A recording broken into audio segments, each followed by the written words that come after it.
Okay, Nichum Avelim is a very big mitzvah, and it's very important that you focus on it as a mitzvah. I guess you could call it a chesed shel emes, because it's not an easy mitzvah, and it's not a mitzvah that anybody wants to do, and it's certainly not a mitzvah that you want anyone to return to you and to do back to you, chas v'shalom. When you go to be menachmavel, keep that in mind. This is not about you. If you feel very awkward and you are worried about what you should say, and I've heard so many stories where someone will say to me, I can't believe that so-and-so didn't come, and so-and-so will say, oh, it was just too hard for me. Imagine how the Avel feels when they hear that it was too hard for you to be Menachem Avel. The Avel had the most horrifying, horrific loss happen to them, and you couldn't bring yourself to come be Menachem Avel because it was too hard for you. So if Hashem put you in this position that you know somebody who's sitting Shiva, don't think about yourself. Unless you're the type of person who's not mentally stable and is completely going to lose themselves and you're going to just sit there and completely collapse, then don't go. If you're going to have a panic attack, don't go. But if you're just nervous and you don't know what to say, that's okay. There really isn't anything right to say. You go, there's a pasuk that you should say, that is the right thing to say. You don't have to give them the right answer because there is no answer. And it's a mitzvah to go, so you go. The more you focus on the person, the better it is. Also, if you're afraid that you're going to cry, it's a big mistake that people have. It's okay to cry. At least from my point of view and other people I've spoken to, it's to some extent, believe it or not, it's a Nechamah when people come in and cry. Why? Because in a way they're validating what a terrible loss I had. It's such a terrible loss that not only I feel sad, but you feel sad also. That makes me feel like, wow, someone else either really, really cares about me or really, really cared about the niftar, and both of those are good things. They're not bad things. And that goes for way beyond Nichum Avelim, even though that's not our topic. But if you meet someone later on in the street and you want to say something to them and you're all scared, or you meet someone and you know, so many people who have suffered a loss have said to me that people see them and will cross the street because they don't know what to say, well, or they're afraid they're going to cry. That's okay. When I meet people, even months later, and they see me and they start to cry, that makes me feel that they understand that beneath my shell, there's a lot of pain, and they feel for that pain. That's not a bad thing. Also, if you're afraid you're going to make the Avel sad, you can't make the Avel sad. The Avel is so sad already. If you start to cry and they start to cry too, you didn't do something bad. That's okay. You showed them that you understood how they felt, and then that came out. They were able to express it by crying together with you, because here was somebody who understood how they felt, and then you cried together. So you don't have to worry about any of those things. You don't have to worry that you might cry or that you might tremble. None of those things. Don't think about yourself. You just go in and be who you are and share your feelings. I'll talk to you a little bit about sharing your feelings. I'm sure you know that when you go into be Menachem Avel, the halacha is that you have to wait for that person to acknowledge you first. So that's very important to remember that you, and in a way, I think that halacha is really indicative of your entire Shiva visit, because really everything is in the court, so to speak, of the person who is sitting Shiva. You have to follow their body language. You have to follow their lead. So when you go in there, and first of all, I go in, I sit down to be Menachem Avel, and the person is sitting and looking at other people and talking to other people. Until they acknowledge me, I don't have reshus to say anything. At some point, they'll look at me, they'll nod. Sometimes they'll say, "Who are you?" Because I do end up going to be Menachem Avel people who don't know me. Probably that isn't the case with you, but you go into be Menachem Avel with somebody who does know you, and they'll say, "Oh, where do I know you from?" Or they'll say, "Thank you for coming," or they'll say something, they'll nod at you. That is the point at which you're allowed to respond to them. That doesn't mean that it's time for you to give them a speech. Don't worry, this doesn't mean that it's your turn in the script and you don't know what the script is. You just follow their cues. Now, Shiva is not a place to be sitting really and discussing the weather or the flights that were canceled or what your summer plans are. Sometimes I do go to a Shiva and they're doing that. I was recently at a Shiva where the Avel was sitting square ahead of me, and there were people to my right and to my left, and the conversation was going this way. The Avel was turning towards the two of them and nodding her head, the Avela, but that conversation was not really what's supposed to be going on at a Shiva house. Whether the person was young and chas v'shalom it was a tragic death, or whether the person was 97 years old, a person left the world, a Nechamah left the world. It's sad. There's no right time for somebody to be nifter. It's something that we here in this world have never gotten comfortable with, because it's just terribly painful to lose somebody that you love. So even if you feel like that person lived a long life and this is not sad and they were a wonderful person, this is not the place to sit and focus on a whole bunch of other things. Now, we're focusing on the nifter, we're discussing the nifter. That means that, let's say I didn't know the nifter. Let's say this is, I'm coming to be Nechamah because I know the person. This is my neighbor, and my neighbor's sitting Shiva for a relative. Or this is somebody that I know from shul, or this is a friend. They're sitting Shiva for someone that I didn't know. It possibly could be appropriate for you to say, can you tell me something about the nifter? Can you tell me a story about the nifter? Because this is the Shiva, this is a place where it's a big schus for the nifter. And when I say possibly, and I'm saying that hesitantly, because like I said, you're following the lead of the aval, but if it is the correct somber tone, which is usual at a place of avelus, and this is a place where you feel that could fit in, that is something that I've seen people do and that I would do. And that brings Nechamah to, both Nechamah to the Aval and an Aliyah to the Nechamah, to discuss something good about them and something positive about them. And many Avelim do sit and talk the whole time about the Aval, about the Nifter, which is certainly appropriate. Without seeming like I'm giving you a whole long list of things not to do, but I think that I'm going to tell you some mistakes that people make, all with very good intentions that I think are very important to avoid. One of them is not to give hashkafa or musar. Hashem takes the best people. Hashem wants you to go on. Did you check your mezuzahs? The nifter is in a better place. Baruch Hashem, he didn't feel any pain. It's so good like this. It's such a blessing. First of all, as one young almana said to me, like all of a sudden everybody thinks that they're my high school or my seminary hashkafa teacher. Who are you to come in and tell this person who is so shattered that you really know the answers? And that is both patronizing and condescending. Again, I know you don't mean it like that and you just want to be menachem them, but that's why I said you don't have to know what to say, okay? So don't come in here thinking that now you have to be the rabbi. What the same person said to me fascinatingly is that the biggest people, the big rabbanim who came to see her, and the most chashuv people who came to see her, didn't try that. And they're the ones who could have, but they knew that when you come into an avel and that person is sitting there shattered after a loss, this is not the time to start telling them all the hashkafa things. Much later on, if they come and they seek your advice, which they probably won't unless you're their local Orthodox rabbi, but if they come and they seek your advice, that's the time when you could start hesitantly touching on hashkafic topics, which might be of chizuk to them at that point. But at this point, when the person's sitting there on their low chair of avelus, is not the time, certainly, to tell them any of these things. Don't give advice. Same idea. When someone, and this is something I teach my children from when they're young, when someone asks you for advice, that's when you give advice. When someone is sitting Shiva, is not the time to tell them what to do with their children, or that all their children really should be needing therapy, or that they're going to need a good lawyer to settle the estate, or that they should pack up all the nifter's things right away so that they won't see it, or that they should leave it there for 5 years so that everybody could remember him, or anything like that. I remember once saying to somebody, not during the Shiva, a little later on, but I said to an almana, your husband wants you to be happy. And she said to me, well, he can't have everything he wants. It's, and I'm in the position that people do come to me, and it was all in what should I say, in good humor, but I have to say that very strongly, that widows specifically, but I'm sure Avelim in general, find it very, very hard when people come in and want to tell them what they should do. The whole loss is, again, no one is ever prepared for a loss, no matter what you think. That split second between life and death changes everything, and that person could be alive on machines and non-communicative for an extended period of time, but nothing ever prepares a person, and I hope you should never know of this, but nothing ever prepares the person for that moment of loss when the entire life experience changes from one second to the next. And they're so overwhelmed and they're so busy trying to deal, their mind is trying to deal and can't deal with the suddenness, even though you think it wasn't sudden, but and the abruptness and this is it. We're not going back now. And they can't absorb all these things that you want to tell them. It would be much better not to compare this to your experience. You know how when you have a very bad headache or something happened to you and you're telling your friend and she says, oh, the exact same thing happened to me. That makes you feel very unvalidated.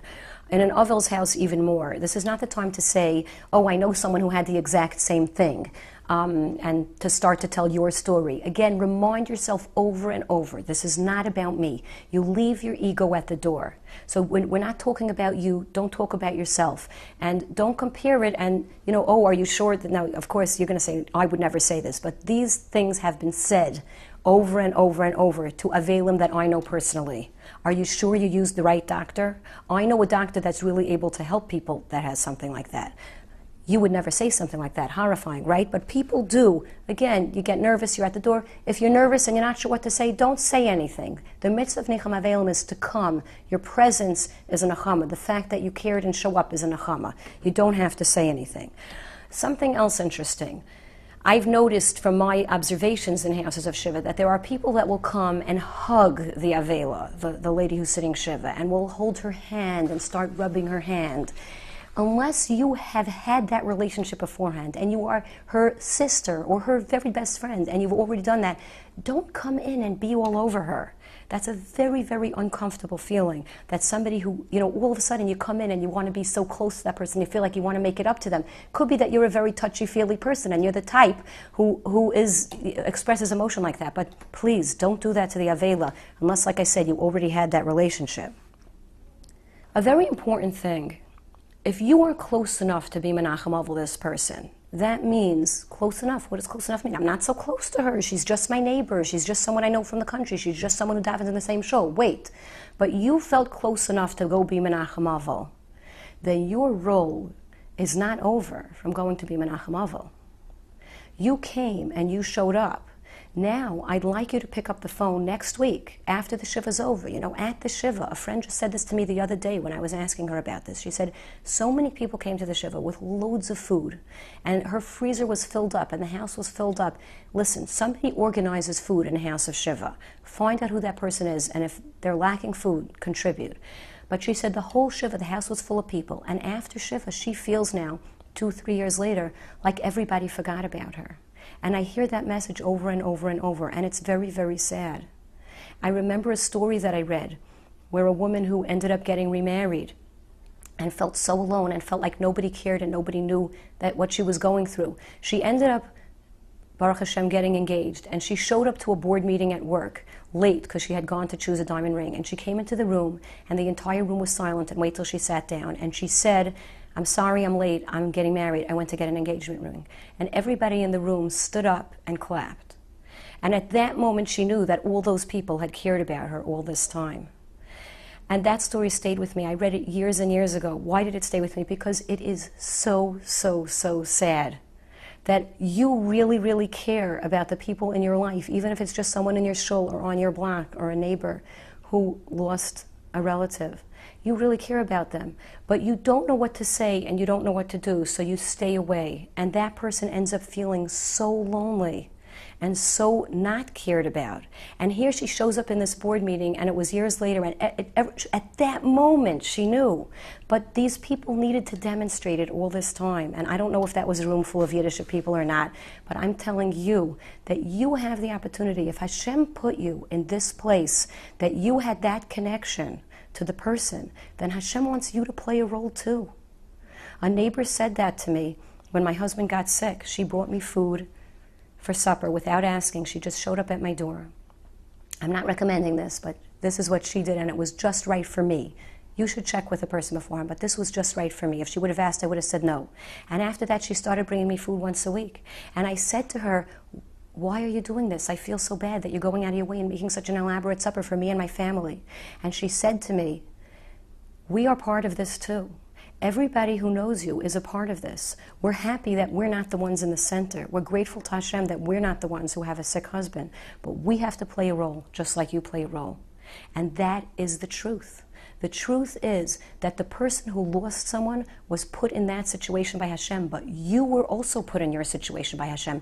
You were placed as that person's neighbor or friend or fellow shul davener or bungalow colony goer, whatever it is. And if you were in that situation, then something is demanded from you as well. What's demanded from you is to not forget the person, and not just in your mind and not just in your tefillos. That's not enough. You call them the next week, call them a week later.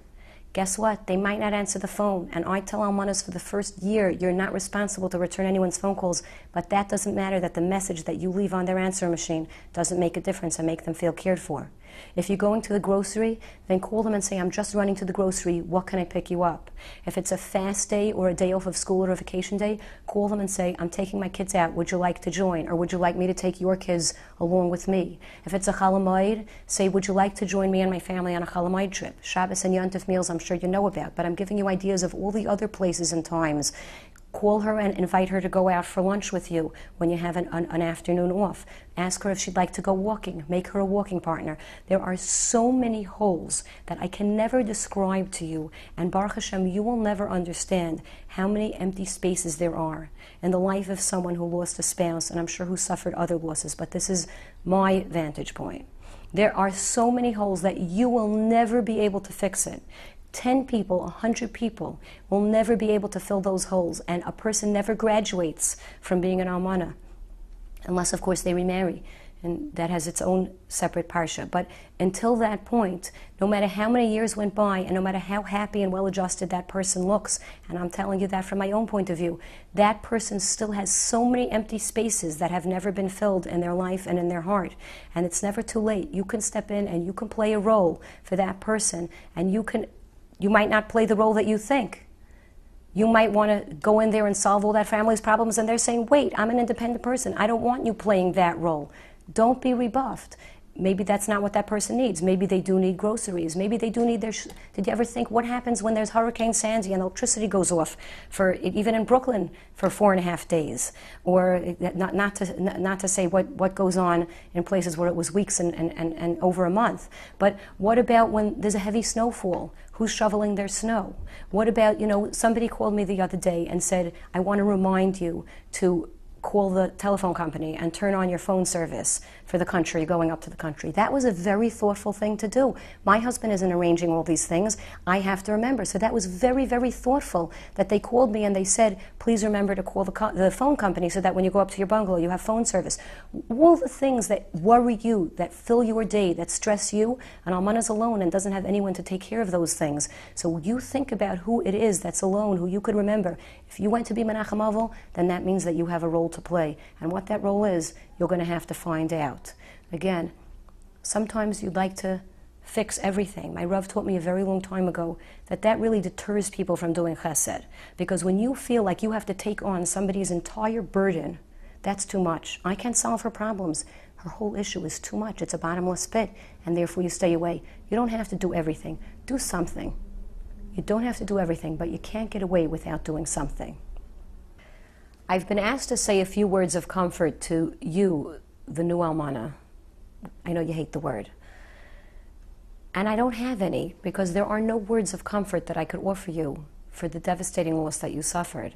It is the most monumental loss that a human being could have, is to lose a spouse. And I just want to say to you that my heart goes out to you. And I want to give you my bracha, that Hashem, who put you in this situation, should help you access the tools that He gave you inside to be able to deal with it, and should give you the clarity to know what you have to do and to be able to move forward. I also want to tell you that you don't have to rush. It's a very important thing that you need to know, because I'm sure people are giving you advice and are telling you, or you feel inside, that you have to settle the estate and you have to deal with this and you have to deal with that. It's okay. Don't make any decisions. Your mind is so busy trying to wrap itself around what happened. The grieving process is taking up so much of your conscious. The subconscious is trying to catch up with your conscious mind. You're not in denial. You know what happened. But it's so unbelievable that for a long time, it's very hard to do anything else. It's very hard to focus on anything else. It took longer to make supper even. My mind was so busy with what happened, so busy grieving, that it just was very hard to do anything else. Nothing's going to happen if you put all decisions on hold for 6 months or a year. You don't need to do anything to your accounts. You don't need to move, please. You don't have to make any decisions about that, about what to do with your children. Just keep doing what you've been doing. Just get up in the morning. If you can get meals on the table, good. If not, I hope people will help you out with that. But you don't have to make any decisions. So just take your time, and you're allowed to have that. You know, a recent almana said to me that everybody is coming over to her and telling her she has to be strong, she has to be strong. You have to be human. You're allowed to cry. You're allowed to cry in front of your children. I never was able to cry in full, to share my full pain with anybody, because it was too great. And obviously, you know what I mean. It's too great a burden to put on your children's shoulders. But that doesn't mean that tears can't roll down your face when you're in front of them. My 3-year-old, at the time, I was putting her to bed and I was crying. Again, I'm not sobbing to a 3-year-old, but the tears are coming. They can't help it. And she said to me, "Why are you crying?" And I said, "I miss Tati." And she said, "So eat pizza." And I said, "That won't help." And she said, "So just don't think about it." And that was a 3-year-old. It's human nature to try to want to fix it for the person. And everybody cares about you, so they want to fix it. But I know and you know that this really can't be fixed. So it's okay. You will be strong. You'll take all those tools and you'll use them. But for now, you're allowed to be human and you're allowed to feel how you feel. I encourage you very strongly to reach out and develop mentors to guide you in this new world. If you didn't have any before, that's okay. Mentors can be cultivated. If you go to a speech, if you have the Rav of your shul, if you have high school and seminary teachers, even if that was 25 years ago, like it was for me, you can call them now. If there was someone that you ever felt touched by, even if you didn't create the connection, you can call them now. And you can say, "I lost my husband, I'd like to talk to you." It could be the Rav of your shul, it could be the Rav of another shul, but somebody who you feel you could connect to, please don't hesitate. I really feel that that is going to be the strength and the survival of your family. The anchor is lost, is gone. He's davening for you in the next world, and he's doing all he can. Rabbi Stefansky said to me, he can do much more for you where he is now than he could before. And still, you need someone human who can speak to you, who can guide you, and it's really essential that you find that person or those people and turn to them. Now's not the time to feel like I'm scared. I don't want them to think I'm a nebuch. I don't want them to feel like I'm too needy. It's okay. Now's the time that you do need. And that really goes for everybody. When people offer to help you with your children and people offer to cook for you, say yes to the offers. It's okay. One day you'll be in the position again to be the giver. It's very hard to move from that position of the one who takes care of other people. I organized meals for my daughter's school for many years, and all of a sudden, why are people cooking for me? But whatever you can do to make things easier for yourself and to be able to focus on yourself and your children, accept all of those offers. And certainly a friend said to me many years ago, before I was an almana, she said to me, "What do you think when you're not calling these people, these rabbanim who you're turning to, or these gedolim, when you're not calling them, what do you think they're doing?" And in other words, like, they're not sitting back and reading magazines and reading the daily paper. Other people are calling them. So, okay, I'm not sparing them. They're busy with someone else, then they can be busy with me as well. It's okay. You're allowed to call them. Like I said, grief is taking up so much of your conscious and your subconscious that it's hard to make decisions. People would ask me what I'm doing for Shabbos, and that question was literally painful. It's Wednesday. I don't know what I'm doing for Shabbos. Ask me on Friday afternoon. Certainly, I don't know what I'm doing for Pesach. I don't know what I'm doing for Shavuos. I don't know what I'm doing for the summer. Don't ask me these questions. I'm telling you that this is normal and it will pass with time. You will be able to make decisions once more. This is a process, and it is a process that honestly, without even knowing you, I wish I could push the button and you could skip this process, but I can't. So I will acknowledge that it is excruciating and it's a process that you have to go through, and it will take time. You will not forget your husband. When they say time heals, it will get better. Don't listen to anybody who doesn't tell you that. Look me in the eye. I'm telling you that it will get better. It will not always be this hard. I said before that it will not get fixed because he's not coming back until Tchias HaMesim. But things will get better, and you will smile, and you will have fun, and you will enjoy life. For now, this is a very, very excruciating process, like I said. And you need your time to go through it, and you're allowed to have that. And what you're feeling now is normal, and part of the process that is avelus. And even though you only have the 30 days, the process takes a lot longer than that. I said to you before that you will not forget him. Chazal say gzeirahi al hameis. I forgot what the lashon is exactly, but sheyishakach min halev. it's fascinating. Somebody finally explained that to me. We never forget him. You know, when it says, V'chamatz hamelech shachacha, that the king's anger settled, it says on the teva also that the water settled. That same lashon is used on the teva and on the water. Shachacha. That's what kind of yishachach min halev. It settles. You will never forget your husband, but that grief will settle, and you will come to a place, you won't believe me, because I remember sitting not far from where I'm sitting right now, sitting Shiva, and a woman came over to me who had lost her daughter suddenly, a 10th grader, to an aneurysm. I didn't speak during Shiva to anybody, but if someone came over to me who had had a loss, that person I felt I could relate to. And this woman came over to me, didn't say anything, just came over to me, and I started crying, and I said to her, I'm different than you. You accepted it, I didn't. I can't. And she said to me, no, chas v'shalom, you will. And I didn't believe her at the time, but you will come to a place of peace and acceptance one day. I'm not just giving you a bracha. I'm telling you with knowledge that you will come to that place, and that grief will settle, and that the storming emotions that you feel today will settle one day, and you will be able to be happy and to go on. I also want to tell you that I'd like you to call me and to call Samchenu. The phone number for Samchenu is 718-419-8690. Leave a message. Brian D. Halberstam and I run this group. It's a widow support group. You don't like the word widow now or almana, but I'm telling you that we will introduce you to a group of women who are the strongest and also happiest and most resilient people you've ever met. These are women who really understand how you feel without you having to say a single word. After my husband was nifter, for a long time, I couldn't talk freely to even the closest family members because I felt that they would pity me so much. Here are women who won't pity you. They will just understand you and feel for you. We will also teach you again how to laugh and how to enjoy life and how to have fun. And we're in this beautiful world that Hashem left us in. Hashem left you here. So you have a role to play, and that role includes enjoying His beautiful world. We just had a Shabbos with 400 women for Samchenu. One of the women whose husband had had Lou Gehrig's disease for the past few years and was nifter within the last 6 months, maybe even 3 months before the Shabbos came to the Shabbos. She wrote me a note afterwards. She said, I didn't think I could ever have fun again. And on the other hand, the ladies come to the Shabbos and they think, why would I want to dance? Why would I want to make a photo book? Why would I want to laugh after I lost a spouse? So I'm telling you, you're here in this world. You were meant to be here and to laugh and to enjoy life and to go on, and you will. You have a role to play, and there's happiness and joy ahead in your future. I'm sure of it.